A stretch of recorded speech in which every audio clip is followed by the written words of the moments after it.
Hi, my name is Joe Netter. Thanks for tuning in. Welcome to my extremely messy office. It seems to get messier each year when we do one of these videos. My topic this year at the FDIC is managing risk in the volunteer fire service.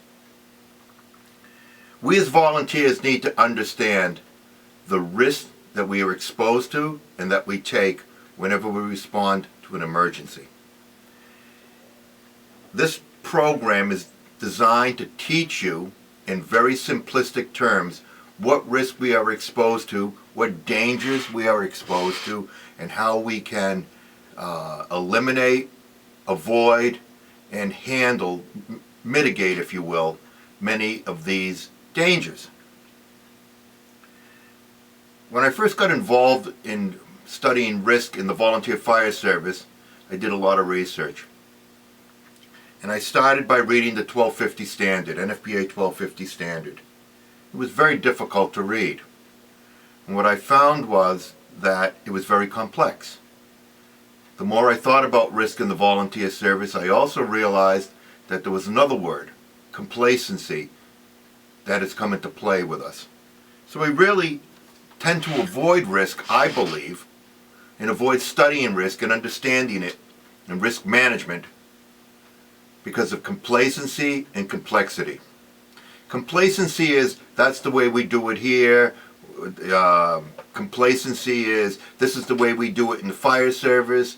Complacency is, do what I tell you to do, kid, and don't ask any questions. We all see that. I don't care where you're at. We all see that. Complexity. Complexity is something very different. I never realized how much it plays into the study of risk management in the volunteer service. When you begin to do research on risk management in our service, and you start to read the standards and many of the articles that are written and published out there, you find yourself in a sea of intellectualism. And for many of us, we just don't understand what the heck they're talking about.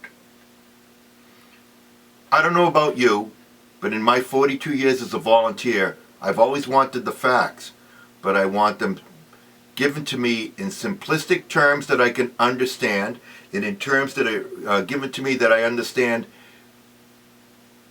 how to use them in an easy manner.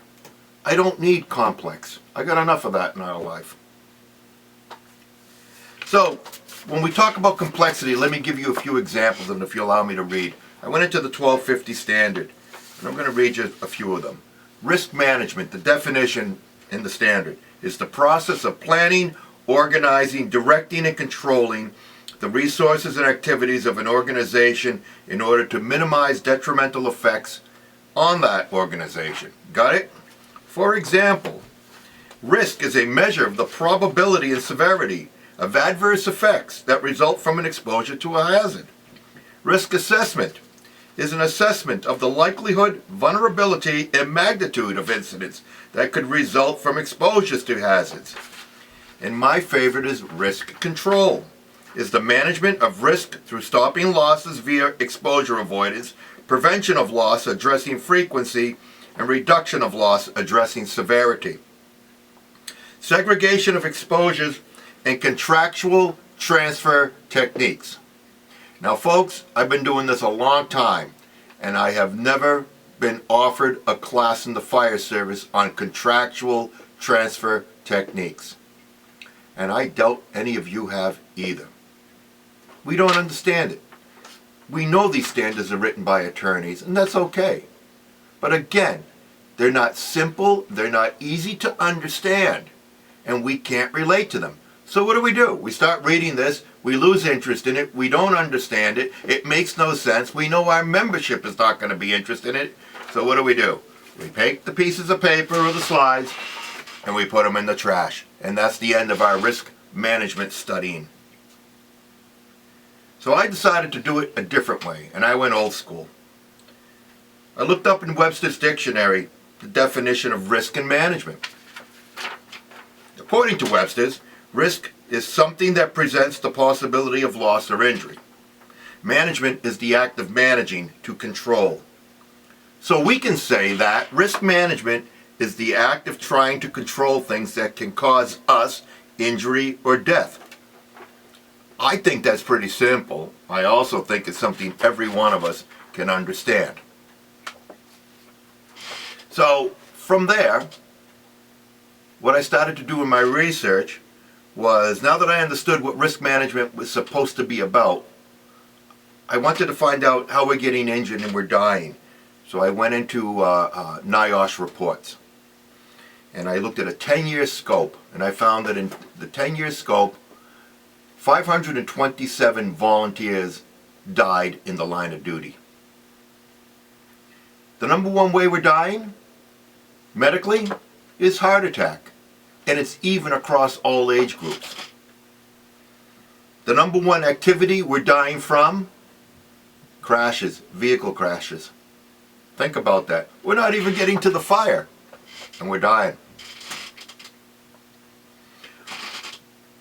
Also, another subject we're going to discuss is our gear as it relates to cancer and all the carcinogens that we are exposed to today that perhaps were not there in such quantity many years ago.